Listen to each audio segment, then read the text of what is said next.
আউয়ালু মা ইউহাসাবু বিহিল আবদু ইয়াউমাল কিয়ামাতিস সালাহ, কিয়ামতের দিন সর্বপ্রথম বান্দার নামাজের হিসাব নেওয়া হবে।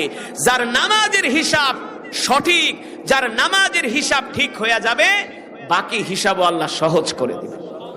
এই করে নামাজ পড়বেন কয় ওয়াক্ত? 5 ওয়াক্ত নামাজ জামাতের সাথে আদায় করবেন। দুনিয়ার জিন্দেগি ক্ষণিকের জিন্দেগি, আসার সিরিয়াল আছে, যাওয়ার কোনো সিরিয়াল নাই। ওই মাটিতে শুয়ে থাকতে হবে। এই যে যারা এখন কবরবাসী হয়ে আছে, কখন আমরা কবরে চলে যাই, কখন আল্লাহ আমাদের ডাক দেয়, আমরা কেউ জানি না।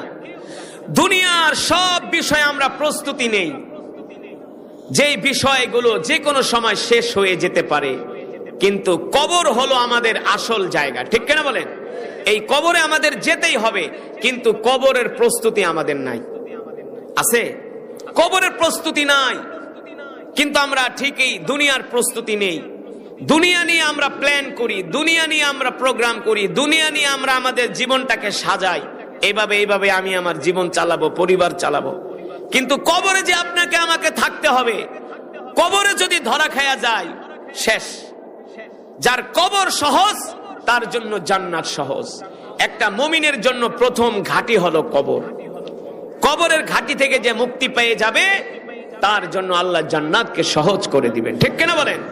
আর কবরের ঘাঁটি তারাই সহজে পার হতে পারবে যারা 5 ওয়াক্ত সালাত আদায় করবে। কয় ওয়াক্ত? 5 ওয়াক্ত নামাজ জামাতের সাথে আদায় করবেন।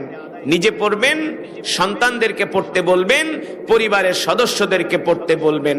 আল্লাহ তাআলা আমাদেরকে 5 ওয়াক্ত সালাত জামাতের সাথে আদায় করার তৌফিক দান করুন, বলি আমিন। আমরা 5 ওয়াক্ত নামাজ জামাতের সাথে আদায় করব।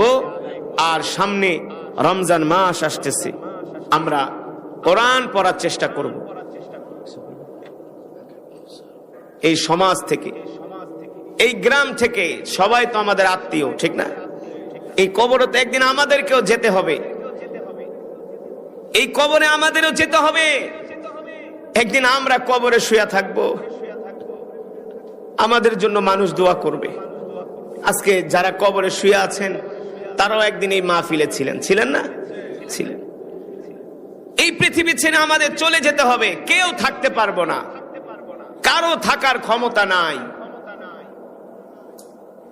রাজা, বাদশাহ, আমির, ওমারা বলেন, সবাই এই পৃথিবী ছেড়ে চলে গিয়েছে, আমাদেরকেও যেতে হবে, ঠিক কিনা? আমি যে সূরা তেলাওয়াত করলাম, এই সূরার নাম কি? সূরাতুর রহমান। সুবহানাল্লাহ বলেন। এমন একটি সূরা হাদিস শরীফের ভিতরে এসেছে, সূরাতুর রহমান এমন একটি সূরা, এই সূরা স্বয়ং আল্লাহ তাআলা নিজের কুদরতি কণ্ঠ দিয়া জান্নাতীদের সামনে তেলাওয়াত করবেন। সুবহানাল্লাহ বলেন। কে কোরআন পড়বেন?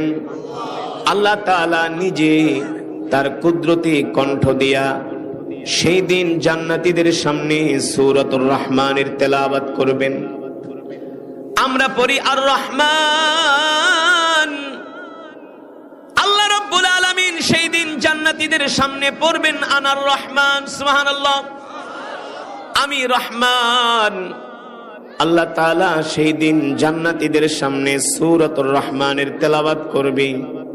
তাফসীরের মধ্যে এসেছে, আল্লাহ তাআলার জাদু মাখা কণ্ঠে, কুদরতি কণ্ঠে সূরাতুর রহমানের তেলাওয়াত শুনে জান্নাতীরা 50,000 বছর পর্যন্ত গলা কাটা মুরগির মতো ছটফট করতে থাকবে। এত মজা আল্লাহ তাআলার জবানের কালাম। সুবহানাল্লাহ বলেন।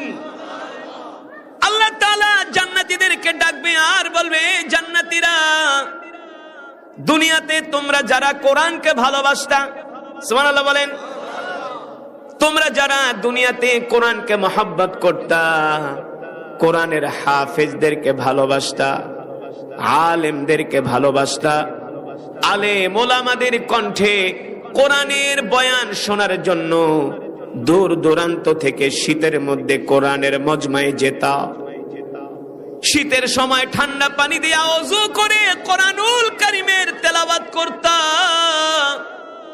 তোমাদের জন্য আজকে পুরস্কার হলো আমি আল্লাহ স্বয়ং তোমাদেরকে কোরআন শোনাবো। কে শোনাবেন? আল্লাহু আকবার।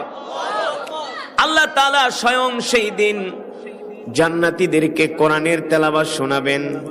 শুনতে মন চায় কি চায় না? কি মজাটা হবে চিন্তা করছেন? স্বয়ং আল্লাহ নিজে পড়বেন। সুবহানাল্লাহ। আল্লাহ তাআলার সামনে, বান্দার সামনে আল্লাহ তাআলার কোনো পর্দা থাকবে না। আল্লাহ সব পর্দা উঠায় দিবে, জালজালা পয়দা হয়ে যাবে।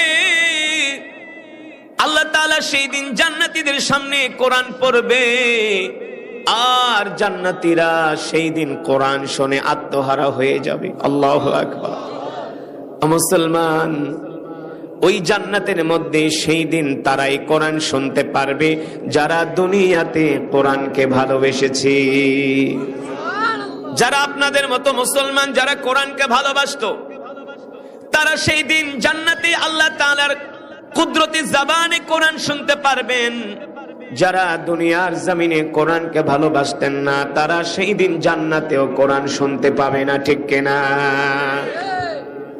এই যে কোরআনের মাহফিলে আসছেন, হতে পারে আজকের এই মাহফিল আমাদের নাজাতের উসিলা। পারে কি পারে না?